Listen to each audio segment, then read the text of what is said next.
Hello, my name is Danny Knox. I'm a senior sales engineer here at Parallel Software. Today we're going to be talking about what's new in Parallel's Mac Management version 6.0 for Microsoft SCCM.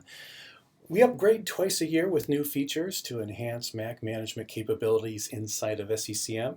And this go around brought in a lot of really nice ones, it looks like.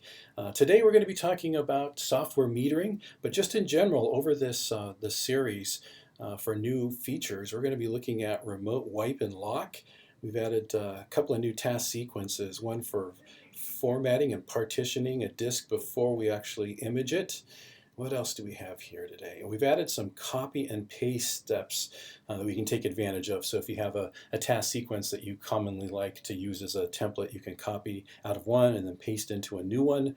We've added maintenance windows for software distribution and patch deployment, a highly asked for capability. So that way you can get your maintenance windows set up for overnight and not have to bother anybody with anything happening on the device during the daytime. What else do we have here? Custom setting configuration profile. So that's a nice one to add to configuration profiles. Let's see what else. Cross-site migration for clients from one SCCM server to another. Just a short list here of things that we've added to version 6. So let's take a look at one of those. We're going to look at software metering today. Just to kind of set the stage, here's a really easy report to run that shows what we're able to pull back, and actually we'll just jump right over here to SCCM and take a look at it. But anyway, for the Windows folks, we've seen this, been using software metering for a long time. It just makes so much sense. Who's got the software? Are they really using it?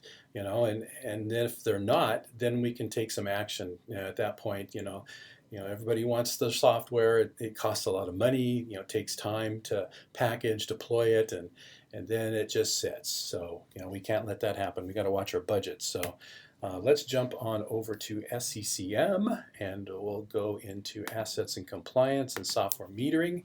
And there's a couple of rules that I've created. Let's take a look at properties on these. One thing to note, once we get to pasting in the file name, it is going to let us know that it's not an exe, but we'll go ahead and keep that in there and then continue on with the rest of creating the rule with the wizard. And it is the same exact steps to create our rules. So I've got a couple of them built in there. And again, I don't have weeks or months worth of metrics that we can pull back in and see, who's been using what software.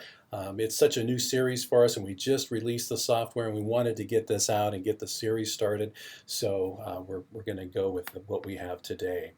So underneath monitoring, now that we've got our rules, we can go over to reports and take a look at all the different categories that are available to pull reports out of, and slide back down where I was just at and take a look at software metering and all of its reports that we could run.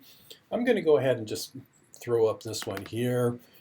Shows the couple of rules that I have in play. So had I actually had all that volume of recorded software usage or non-usage on the different devices that we're managing inside of SCCM, I could then pull back some of those reports, hand them off to the software team to say, hey, it looks like all these folks have the software. They may not be using it. It looks like they've only opened it maybe once or twice. Maybe we need to see if it's meeting their needs, or maybe we can redistribute that license key to another user who really needs to have it. So there we go. Again, Windows folks have had them for years. Really nice addition for the Mac community now to know what's happening on their devices. Get a little bit deeper into forecasting and figuring out our budgets with software metering. And again, this is a series. We'll be adding more videos as we bring those out, the remote wipe and lock feature, some of the configuration profiles and maintenance windows. Those will all be a part of this process for our series and upcoming new features. Well, thanks a lot for your time, and hope to see you back here soon. Thanks a lot. Bye-bye.